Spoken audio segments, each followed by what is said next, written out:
E tivemos o primeiro derby do ano, Palmeiras 1, Corinthians também 1. Bastante coisa interessante aqui pra gente analisar. E começando pela escalação do Palmeiras de Abel Ferreira, que foi a campo com o Everton no gol, Mike na direita, Naves, Gomes e Murilo, os três zagueiros, pela esquerda Piquerez, dois volantes, Veiga e Rios, Facundo Torres. Ele fechava aqui, principalmente quando o time tava em bloco baixo, fechava aqui fazendo uma linha de 3 jogadores, quando o time ia pro bloco médio, bloco alto, ele vinha saindo de trás, fechando aqui mais na ponta esquerda. E mais adiante aqui a gente tinha o Maurício, que jogava mais centralizado, e o Estevão mais pela direita. E o Corinthians de Ramon Dias foi a campo por sua vez com Hugo no gol, Mateuzinho na direita, André Ramalho e Kaká dupla de zaga, Hugo na lateral esquerda, o losango aqui no meio com Ranieri mais recuado, Alex Santana pela esquerda, Carrídio pela direita e Coronado mais avançado e dois atacantes, Depay e Yuri Alberto. Agora o Corinthians por sua vez começou jogando com esse losango, mas o time foi mudando seu desenho defensivo à medida que os espaços foram sendo explorados, né? Já logo no primeiro tempo, inclusive, a gente já vai ver a primeira mudança, mas vamos por partes aqui.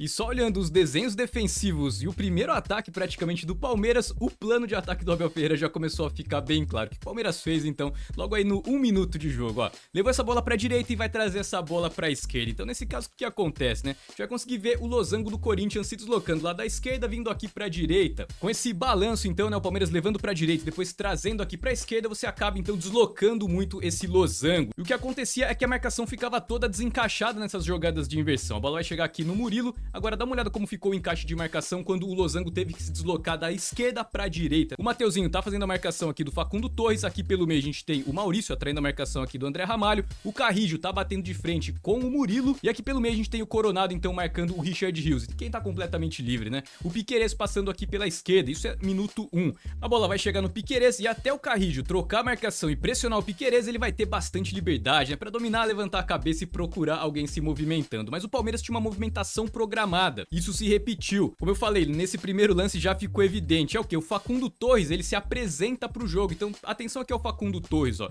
Como ele não vai atacar o espaço, ele vai recuar e se apresentar. Qual é o objetivo disso? Tentar quebrar a linha defensiva, tentar deixar ela um pouco mais torta, enquanto o Maurício atacaria as costas da defesa. Por isso que o Piquerez já domina levantando a cabeça e ele procura o quê? Uma jogada de profundidade, buscando as costas da defesa. E é isso que ele vai tentar nesse lance aqui. Mas nesse lance o Maurício acaba demorando, né? Não ataca o espaço, o lançamento sai um pouco esticado e a jogada não conecta, mas já mostra a intenção, o plano de jogo ofensivo do Palmeiras. Minuto 3, no lance seguinte, é o Facundo Torres se apresentando aqui pro jogo, tentando quebrar a linha defensiva, né? O Mateuzinho até vem aqui, mas o Carrídio tava fazendo a cobertura, a bola chega no Piquerez. Agora sim o Maurício já tá fazendo a projeção ali pra atacar o espaço, mas o Piquerez acaba prendendo, opta por não tentar o lançamento, vai tentar uma jogada de infiltração. E aí praticamente no terceiro ataque do Palmeiras, de novo o time leva a bola pra direita, traz a bola pra esquerda, balança ali o losango do Corinthians, essa bola vai chegar de novo aqui no Murilo e ele vai abrir pro Piquerez. Até o Carrídio chegar, o que acontece? O Piquerez tem liberdade pra dominar e levantar a cabeça. Olha o Facundo Torres aqui de novo se apresentando, trazendo com ele o Mateuzinho, e dessa vez a jogada flui como deveria. O Piquerez faz um excelente lançamento e o Maurício consegue ganhar as costas da defesa, fuzila de perna canhota na perna boa, abre o placar pro Palmeiras. Inclusive, muito interessante notar como essa diagonal do Maurício, né, do meio pra esquerda, favorece a finalização pra ele ali pegando na perna boa. 1 a 0 Palmeiras, boa jogada e uma dinâmica que o time se posicionou pra fazer 3 vezes em 8 minutos. Agora, por conta dessa troca de marcação, em especial ali os lados do losango, né, o Alex Santana pela esquerda e o Carrídio pela direita, esse é um lance aqui que a bola vai chegar na direita, ó. O Alex Santana a princípio tava marcando aqui, mas por dentro a bola vai chegar no Mike, ó. Ele vai ser obrigado a fazer a cobertura lá do Mike. Aqui por dentro você tem o Veiga arrastando a marcação do Ranieri e o Estevão recuava livre, com bastante espaço. E isso acontecia por conta dos zagueiros aqui que não subiam pra caçar. Como esse losango ficava ali mais perdido, fazendo essas trocas de marcação, tentando neutralizar o jogador livre do Palmeiras, o Estevão tinha bastante liberdade ali e se apresentava o tempo inteiro livre ali no espaço entre as linhas. Nesse jogo que a gente viu bastante também foi o Murilo se arriscando no ataque. No lance do comecinho do jogo aqui, ó, ele vai arrancar pelo lado aqui do Depay. Como a marcação tá relativamente encaixada, ele acaba atraindo a marcação então do Carrídio, ó, o Piquerez já vai escapar livre, mas o Murilo opta por não jogar por aqui. Onde ele vai jogar de novo, ó? Ó quem tá se movimentando livre aqui no espaço entre as linhas, precisamente o Estevão. Isso porque o Alex Santana tava marcando aqui mais pela direita ali o Naves, mas também tem o Mike passando completamente livre. Então perceba como os desencaixes iam acontecendo. Qualquer jogador que partisse com a bola dominada, atraía algum marcador do Corinthians, os outros já começavam a aparecer completamente livres. A marcação do Corinthians estava extremamente desencaixada nesse comecinho de jogo. Então o Alex Santana vai chegar atrasado aqui no Estevão, o Estevão consegue dar um tapa aqui, devolve pro Murilo, ele vai abrir lá na direita com o Mike, facilmente facilmente a jogada de ataque do Palmeiras fluía. Ó, o Veiga passando completamente livre aqui pro Mike dar um tapa aqui no vazio, mas o Mike opta por fazer o cruzamento nessa jogada, ó. Acaba não conectando. Ó, o Corinthians aqui no losango e o Gustavo Gomes já vai fazer um lançamento aqui, porque o Facundo Torres fez essa movimentação pra dentro, tentou trazer com ele o Mateuzinho, mas o Mateuzinho dessa vez fez uma boa leitura da jogada e ele já percebeu que vai sair o lançamento, por isso que ele já vai fazer aqui a corrida pra trás, né, pra neutralizar aqui a bola que vai chegar no Piquerez. Agora, na sequência dessa mesma jogada, não deixa de ser uma jogada de inversão também. Ó, quando a câmera abre, dá uma olhada na situação. Praticamente o losango do Corinthians tá aqui, né, os 4 jogadores mais os 4 da linha defensiva, o que acaba deixando esse buraco aqui, essa cratera aqui na organização defensiva do Corinthians. Nesse lance, o Mike, vou até voltar aqui um pouquinho o lance, ó, mesmo que ele tenha percebido que não vai sair o cruzamento, a bola já tá aqui, ó, ele acaba invadindo a área, né, caso ele tivesse segurado um pouco a passada, esperado aqui, ele ia acabar pegando essa bola de frente aqui pra fazer uma finalização ou arrancar com a bola dominada, atrair um dos defensores e soltar em ótimas condições ali pro Estevão. E o que eu quero dizer com isso é que muitas vezes o Palmeiras tinha boas dinâmicas pra criar espaço na organização defensiva do Corinthians, mas não tinha uma boa execução pra conseguir sacramentar esse espaço, né, explorar esse espaço e converter isso em chances claras de gol. Nesse lance o Richard Rios consegue fazer a inversão lá pro Mike, então por mais que tenha 2 contra 1 aqui, o Palmeiras não vai conseguir explorar esse espaço. A marcação do Corinthians cerca o espaço ali, o Palmeiras trabalha, troca passes, tenta encontrar o espaço e a zaga consegue neutralizar. Olha o Estevão se movimentando livre aqui, ó. Ninguém vai chegar nele, ó. O Santana tá marcando aqui o Veiga e quando ele percebe que vai sair o passe, aí ele sai atrasado no Estevão. O que vai acontecer? O Estevão consegue driblar ele, né? Escapa da marcação do Santana. Então perceba, são os mesmos desencaixes que acabam se repetindo. E tudo isso por conta da necessidade de ficar trocando a marcação. Olha só, o Alex Santana aqui indo fazer a marcação do Veiga e o Estevão mais uma vez recuando livre aqui, ninguém caçando ele, ó. Ele vai receber, o Alex Santana sai de novo atrasado e não vai achar a bola, né? O Palmeiras consegue uma boa troca de passes por ali, o Veiga vai conseguir lançar o Mike, acelerar aqui um pouquinho o lance. O Mike consegue dar um excelente tapa aqui pra entrada da área, o Palmeiras em ótimas condições, né? Bastante espaço ali, mas o Veiga tenta dominar, a bola acaba escapando ali, o Carrillo consegue se recuperar e neutraliza esse ataque com bastante potencial aí do Palmeiras. E todos esses lances que a gente acabou de ver foi até o minuto 16 do primeiro tempo. E aí vendo seu time sangrar em campo, o Ramon Dias teve que fazer alguma coisa e ele mudou a organização defensiva do time. Basicamente ele desfez o losango, recuou um pouco mais os 2 atacantes e abriu o Coronado lá pela esquerda e passou a defender então nesse 4-4-2. Isso aconteceu ali por volta do minuto 18, 19, bem na sequência desses lances. Esse aqui é um lance do minuto 22, mas é a primeira vez que a gente consegue ver isso mais aberto, né? Mas já tinha ficado evidente que o Coronado estava marcando mais aberto ali. Isso para tentar dar mais amplitude para essa linha aqui, que é justamente para as jogadas de inversão. O Palmeiras estava balançando demais, né? Levava de um lado para o outro com facilidade, criava o espaço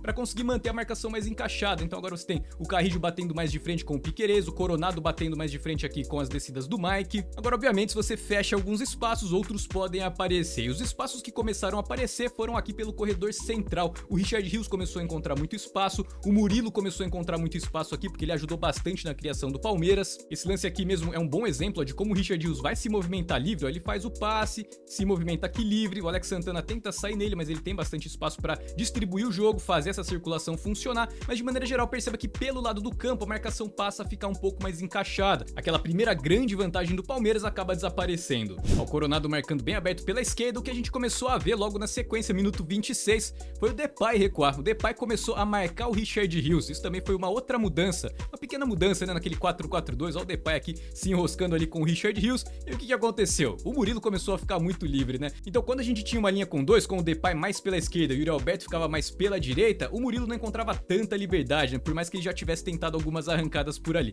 Mas à medida que você coloca então os atacantes mais retos aqui, esse espaço acaba aparecendo muito mais. E o Murilo realmente estava afim de jogar bola. Olha a arrancada que ele vai dar, vai conseguir encontrar uma ótima movimentação lá do Estevão, que domina, ele estica um pouquinho demais, né? Acaba dando um toque mais ali na bola para escapar da marcação, finaliza sem muita força, mas desperdiça uma grande chance aí pro Palmeiras. Agora, por mais que o Palmeiras tivesse encontrado vantagens tanto para atacar o losango quanto para atacar o 4-4-2, o time acabou aliviando a marcação-pressão. Então o time foi recuando um pouco, passou a fazer ali a meia pressão, e tem um gráfico aqui de saídas de bola do Corinthians que isso vai ficar muito evidente. Olha só, tem as bolinhas brancas e as bolinhas cinzas que acabaram ficando com uma cor muito parecida aqui, então eu vou utilizar um filtro aqui que você vai conseguir perceber com mais facilidade, ó. Vou tirar as vezes que o Corinthians avançou em campo, as vezes que o Palmeiras recuperou na marcação-pressão, e vou deixar apenas as saídas de bola sem pressão na saída. Olha só aqui como no final do primeiro tempo o Palmeiras simplesmente abriu mão de pressionar a saída de bola do Corinthians. Corinthians. Com isso, o que aconteceu? O Palmeiras passou a ter menos volume de jogo. Então pode ver que aqui no ataque posicional do Palmeiras, ou seja, o Palmeiras atacando o Corinthians ali em bloco baixo,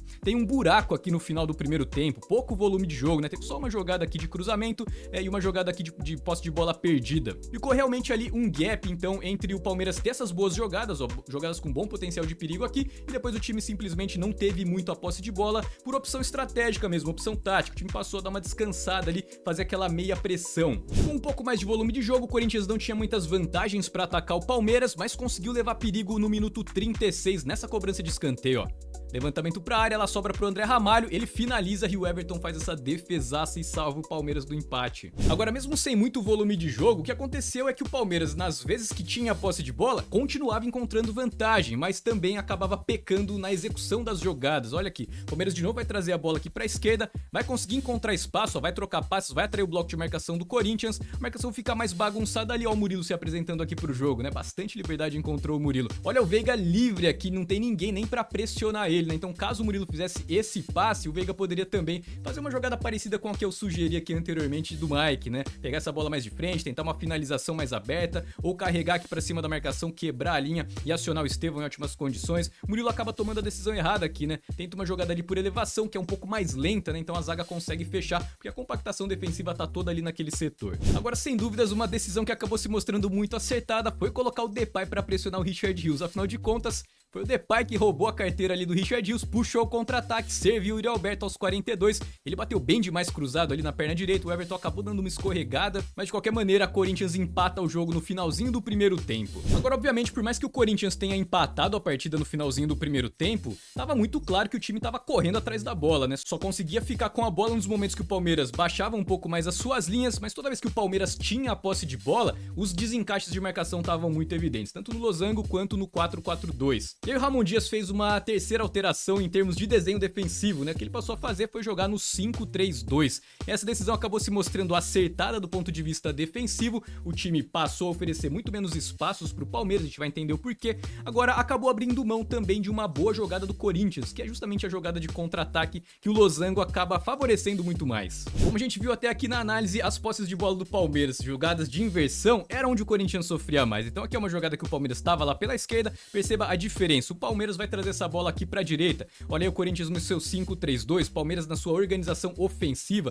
que consistia então em manter os três zagueiros, Richard Rios mais centralizado, um dos jogadores mais recuados aqui tinha muita troca de posição, né? O Mike recuava por aqui, o Veiga recuava por aqui, muitas vezes até o Estevão recuava aqui mais por fora do bloco, e lá pelo outro lado a gente tinha mais o Piquerez, Facundo Torres, o próprio Maurício. Agora perceba que mesmo sendo uma jogada de inversão, como a marcação tá muito mais encaixada, que você tem três batendo com três, os dois atacantes cuidando dos três zagueiros, você tem uma linha com 5 aqui para marcar 4 jogadores, então os jogadores do lado conseguem neutralizar os atacantes do Palmeiras, tem sobra na zaga. Agora você já não depende mais tanto daquelas trocas de marcação, não gera tanta dúvida assim para saber quem você vai marcar, então o Palmeiras passou a encontrar muito menos espaço. Olha só, a marcação tá 100% encaixada sem precisar da troca de marcação, isso acabou travando bastante aí o ataque do Palmeiras. E o gráfico que mostra muito bem isso é o gráfico de ataques posicionais do Palmeiras, isso porque se a gente pensar só na linha do tempo, a gente vai perceber então que teve um bom volume ao longo do jogo todo, em especial depois da expulsão.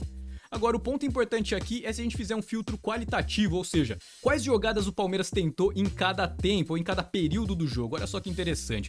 Se eu filtrar aqui apenas as jogadas de infiltração e jogadas de profundidade, que basicamente foram aquelas jogadas que a gente havia visto aqui no primeiro tempo, olha só, potencial de perigo aqui no primeiro tempo, até aquele minuto onde o Palmeiras aliviou a pressão, minuto 30 ali. Jogadas de profundidade e infiltração. E no segundo tempo, praticamente nenhuma tentativa, né? 4 tentativas aqui, mas em relação ao volume de jogo que o Palmeiras teve no segundo tempo, é inexpressivo essa produtividade. Agora, se a gente filtrar aqui apenas os chutes de longa distância e os cruzamentos, olha só, totalmente o oposto. No primeiro tempo o Palmeiras não tinha praticamente nenhum cruzamento e chutes de longa distância, foram 4 tentativas isoladas aqui, e depois no segundo tempo essa foi a base, a estrutura do ataque do Palmeiras, chutes de longa distância e tentativas de cruzamento. Agora, nessas tentativas de chutes de longa distância por fora do bloco ali, Destaque pro Hugo Souza, né, que fez uma excelente partida, fez uma partida muito segura nessas tentativas de finalização de longa distância do Palmeiras. Se posicionava bem, não dava o rebote. E se a gente pensar na estrutura do posicionamento novo agora do segundo tempo, a gente vai perceber que não tem muita vantagem pelos lados do campo. Olha só, o Palmeiras tem 4 jogadores, o Corinthians tem 4 e tem o Depay ainda recuando aqui pra tentar dobrar ali a marcação, 5 contra 4, né? Então, a maioria dos cruzamentos saíam assim, pressionados, o que acabava não gerando tanta vantagem assim, nem na origem e muito menos no destino. Não colocava alguém pra finalizar em grandes condições de vantagem ali em relação à defesa do Corinthians. Até que a gente teve esse lance aqui aos 62. Yuri Alberto tenta cavar uma falta ali, não era nem um pênalti, né? E toma o segundo amarelo por simulação e expulso. 30 minutos de jogo aí pro Palmeiras conseguir o segundo gol. E o que a gente viu foi uma mudança de altura de linha, vamos dizer assim, do Corinthians. Não mudou muito o desenho defensivo, né? A única diferença foi que não tinha mais o Yuri Alberto aqui nesse 5-3-2. O time não passou a defender do 5-4, né? O Depay ficava mais centralizado aqui mesmo. O que o Corinthians fez foi recuar as linhas, né? Se jogando 11 contra 11 o time ficava mais em bloco médio, até subia o bloco alto em alguns momentos, com um a menos o time recuou mesmo as linhas, a linha defensiva ficava praticamente aqui na entrada da grande área e o time passou a priorizar a defesa, tentar segurar o empate a todo custo. E o Palmeiras, por sua vez, continuou insistindo nas jogadas de lado, nos cruzamentos, inclusive a gente já viu lá no gráfico, mas de novo, perceba que com essa estrutura de posicionamento, mesmo com um jogador a menos, o Corinthians conseguia manter a marcação encaixada na origem desse cruzamento. E o Palmeiras insistiu nos cruzamentos até que conseguiu acertar a trave, olha só, e era uma jogada que a marcação estava inicialmente encaixada, olha só, você tem aqui 3 contra 3 pelo lado, mais especificamente aqui pelo meio você tem o João Pedro marcando aqui o Maurício, e é ele que vai acabar dando uma cochilada na marcação, ó, deixa o Maurício escapar livre, canhotinho, ó, só ajeita, faz o cruzamento, e o Mike cabeceia, manda na trave, quase o Palmeiras consegue seu segundo gol aos 75, mas foi a única jogada com potencial alto de perigo, atacando ali o Corinthians em linha baixa. A maioria dos cruzamentos do Palmeiras, como a gente pôde perceber lá pelo gráfico, não tiveram tanto perigo assim. Era muito difícil não ver o Corinthians em linha baixa. Agora a gente tem aqui uma jogada de saída de bola, o Corinthians nem tentava correr riscos, né? Já tentava ali uma bola mais esticada, colocando alguém pra brigar. Nesse momento o time já tinha feito algumas alterações. Já tinha entrado o Bidu pela esquerda, o Thales Magno já tava em campo. Aqui o Depay vai aliviar, ele vai desistir ali de disputar a sobra, mas o Bidu e o Thales Magno não, eles vão acelerar ali, continuar na jogada, ó, saindo de trás. Então foi uma das poucas vezes que o Corinthians acabou o quê? Oferecendo o contra-ataque pro Palmeiras, né? O Palmeiras consegue ganhar essa sobra aqui e vai ter a oportunidade de atacar o Corinthians fora daquele 5-3-1. E o Estevão vai conseguir aproveitar muito bem para conseguir uma sequência de dribles, ó. Dribla o primeiro, dribla o segundo, escapa da marcação do terceiro, é tocado e o Klaus marca pênalti pro Palmeiras. E na cobrança, Estevão tenta mandar no canto direito do Hugo, ele vai buscar e faz a defesa e salva o Corinthians. Final de jogo, Palmeiras 1, Corinthians também 1, grande jogo, muitas interações aí interessantes. Esse lance do pênalti acabou sendo um lance isolado, não foi uma vantagem tática, diferente do primeiro tempo, onde o Palmeiras tinha grandes vantagens táticas, mas não conseguiu fazer um placar um pouco mais elástico e conseguir se consolidar a vantagem ali na partida, e o Corinthians conseguiu se aproveitar muito bem disso. Teve uma boa chance no escanteio, logo na sequência, naquele vacilo do Rios, Depay armou o Yuri Alberto, conseguiu o empate, mas que depois no segundo tempo acabou abrindo mão de atacar o Palmeiras, de tentar pelo menos sair no contra-ataque, mesmo que tivesse com o Yuri Alberto ainda em campo. Aquele 5-3-2 de fato não favoreceu em nenhum momento o Corinthians conseguir recuperar e armar o contra-ataque, mas é o preço que você acaba pagando então naquela balança do risco-retorno. Ramon Dias optou então por tentar não sofrer mais gols do Palmeiras, mas vamos continuar de olho tanto no Palmeiras quanto no Corinthians e que venham novos derbys aí ao longo da temporada pra gente analisar aqui no canal. E pra você que quer dominar a tática, dominar a estratégia de futebol, desenvolver a sua leitura de jogo, perceber com facilidade ali as vulnerabilidades de qualquer sistema de marcação, como a gente fez aqui, analisando as duas equipes, as variações do Corinthians, quais espaços podem aparecer, quais são jogadas eficientes para explorar cada um desses espaços que podem aparecer. A gente preparou um portal para você estudar tática. Futebolcursos.com, lá você vai encontrar o nosso melhor material em vídeo e as nossas ferramentas que vão facilitar bastante a sua vida. O link para você conhecer tá aqui na descrição e eu espero você lá pra gente estudar futebol de verdade. Muito obrigado por assistir esse vídeo até o final, vamos continuar de olho em tudo que tá rolando aí no futebol brasileiro e qualquer grande partida, qualquer novidade eu trago aqui pra você. Vou ficando por aqui então, um grande abraço e até o próximo vídeo.